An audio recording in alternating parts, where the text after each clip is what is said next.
What is going on, YouTube? Welcome back to the channel. LexxExpress checking in with my thoughts on Monday Night Raw from April 15th. So they kicked things off with Rhea Ripley coming out to vacate her title. I was crushed. I was heartbroken when she said, I have to vacate the title. That's it. You know that means she's gonna be gone for a while. At the end of the day, the good part in all of this is that they're blaming it on Liv Morgan. There's a story here that is yet to be told. Rhea was the one that originally, quote unquote, injured Liv Morgan 8 months ago. Now Liv Morgan is back in the fold. She hasn't really been doing a whole lot because they were kind of gearing up towards that rivalry. All of a sudden, Rhea Ripley needs to miss time, and they put it all on Liv. Opening segment was a little bittersweet. Obviously, you don't want to see Rhea Ripley, who's crucial to the Judgment Day and the women's division, drop the belt the way she did and miss TV time that is so valuable, especially right now with WWE heating up.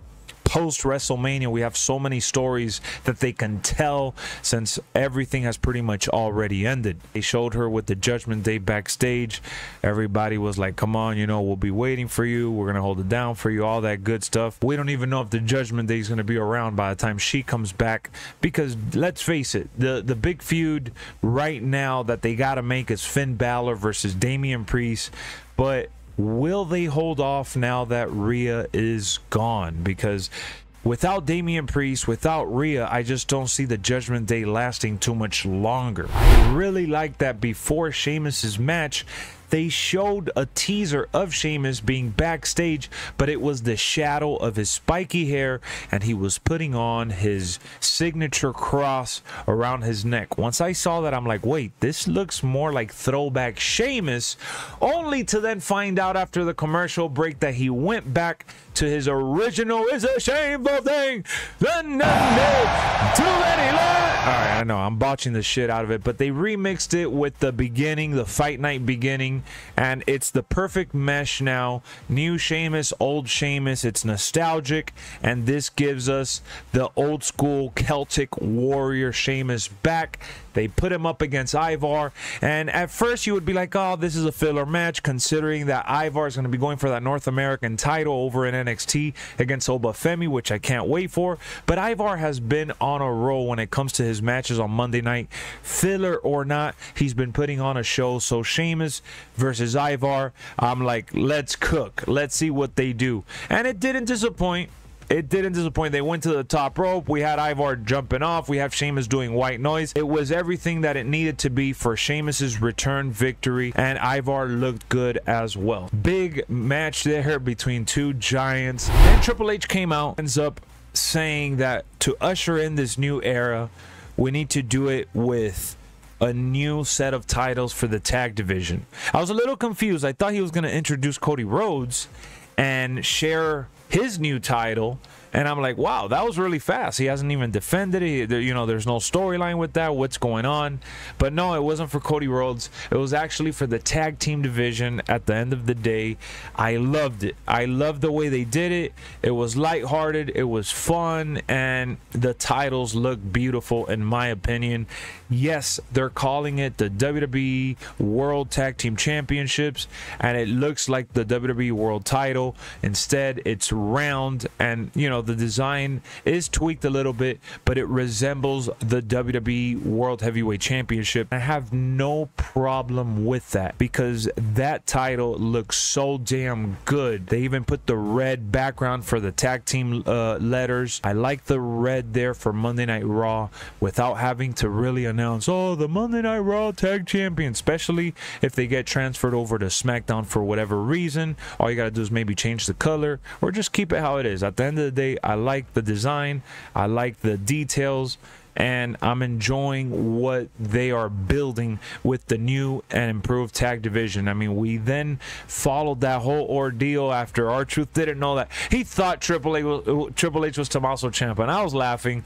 You know, R-Truth, he is just a national treasure. You got to just enjoy his segments. We don't know how much we have left. He's a real OG, and I'm just enjoying the ride until they end up dropping the belts and putting someone over.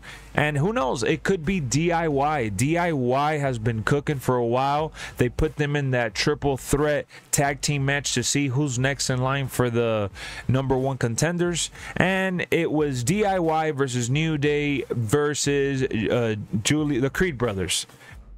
It was a fun match. It was another fun match. Most of the matches were really fun with some good spots and high action, and other filler ones not so much, and we'll get to those here shortly. But the tag division one, it just gave me what I wanted. I'm sorry, I was very much satisfied with DIY winning, and I hope this is their last chance for a while if they don't win the belt, because it's like rinse and repeat. We saw them face Judgment Day a couple times. We saw them in the multi-man matches a couple times. We gotta see if they finally win. If not, get to the back of the line, do some other storyline, and we'll see you later. Because right now, R-Truth and Miz, you know, they're just really trying to put someone over. That's really what I think their reign is going to be all about. Just pretty much taking the titles away from Judgment Day, being transitional champions, and elevating the division to be better going forward. So then we saw Drew McIntyre backstage. He was getting interviewed. He broke the TV, walked off, and I love that. At first, he looked like he was cool, calm, and collected, but they had just shown the promo that he lost his chance at the title because of CM Punk ×2. He was a champion. He got cashed in on because of CM Punk, and then he lost the #1 contenders match because of CM Punk.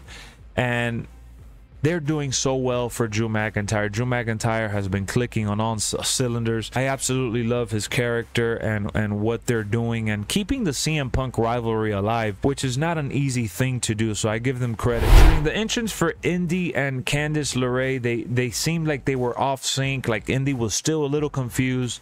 But as the match went on, we saw Indy was jumping on board and doing everything and anything to win. Once I saw that, I'm like, okay, we're finally gonna get a payoff here, and we are taking the tag team division for the women a lot more serious and making Indy Hartwell and Candice a serious threat.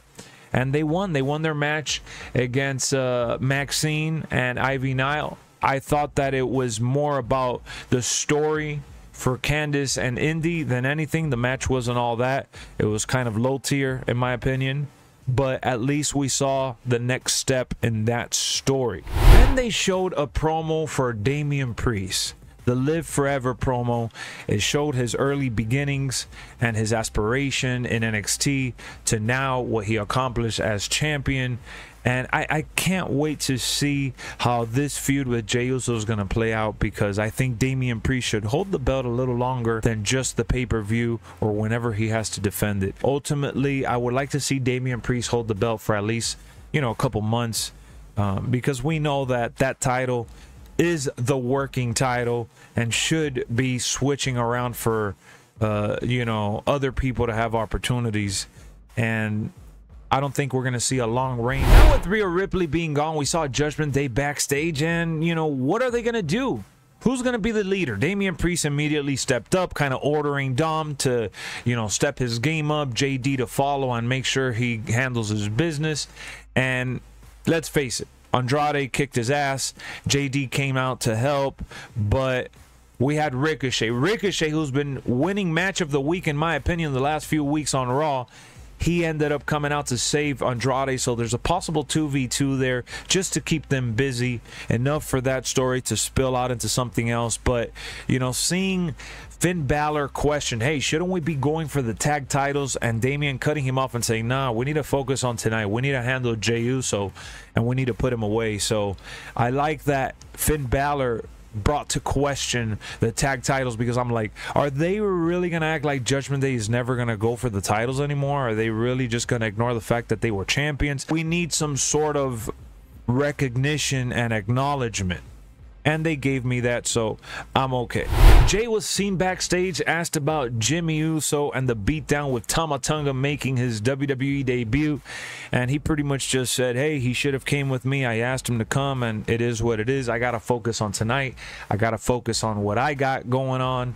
and it is what it is. I like that they brushed it off for now, kind of putting it in the back burner. Obviously, the draft will play a big part into that story and how it plays out. I'm intrigued to see if they're going to immediately put Jay and Jimmy back together. Chelsea Green and Piper Niven, you know, they lost recently to Jade and Bianca Belair. They were former tag champs, so they can't get stepped on every week on every show. That was a squash match in my eyes. It was not that long. It was whatever. And it was all to put over Piper and Chelsea Green, give them a victory, a much needed win for Chelsea for sure, who's been getting killed by Jade the last couple of weeks, honestly. Cody then came out, cut a pretty basic promo. It was ultimately another recap, setting up his Backlash feud, paying you know, his respects to Seth Rollins, and taking the time to thank him and Jey Uso. That's about it. Not much more to see, but to sit here and say that it was boring or you got to be patient. He's been champion for what, like 9 days now? It's only been a couple shows that he's appeared on. They're obviously in the middle of WrestleMania to the draft, you know, that weird portion, and then we got Backlash coming up. So they did a little tournament for the title, and that's pretty much all we're going to get from Cody right now. As long as his match is a banger and we create a rivalry, he starts to get interrupted and involved in big feuds, then I'm okay with that. For right now, we're just riding the victory wave and giving him a little break to kind of gear up to his reign and seeing what comes from it. Not much else to say here. I'm not going to criticize it. There's just nothing to criticize. It's decent. It's all right. It's good enough for me. His promo was good. He even acknowledged The Rock's promo from social media. What I did like about that promo is that it transitioned to him introducing Jey Uso. They kind of talked it out, and it was basically him saying his goodbye because it seems like they're going to get split from the draft.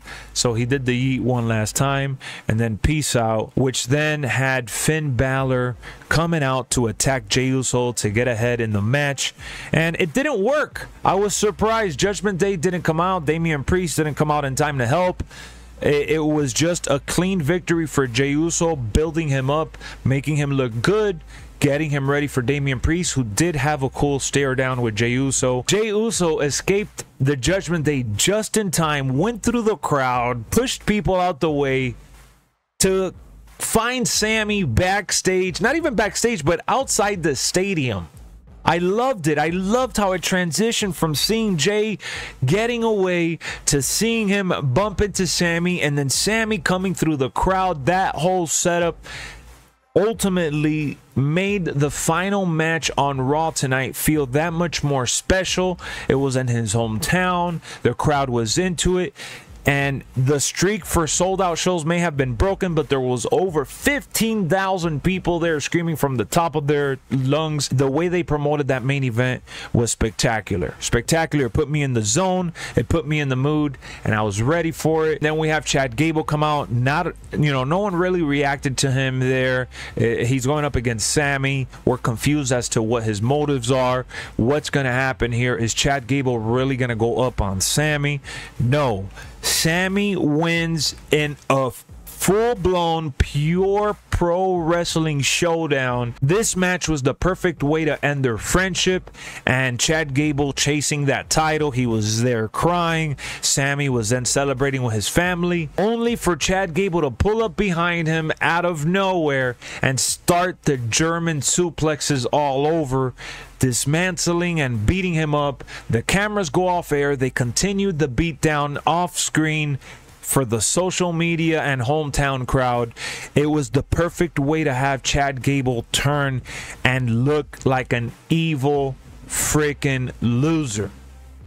This is the next step in Chad's character, and they executed it perfectly, in my opinion. Now, let's see what happens with Chad Gable. Now, let's see what happens with Alpha Academy. And is Chad Gable going to go back for the title? We already saw Bronson Reed tell him that he's next in line. Sheamus may be next in line since he's never captured that belt. Who knows? What I do know is this: Monday Night Raw was good, well worth watching. I enjoyed it.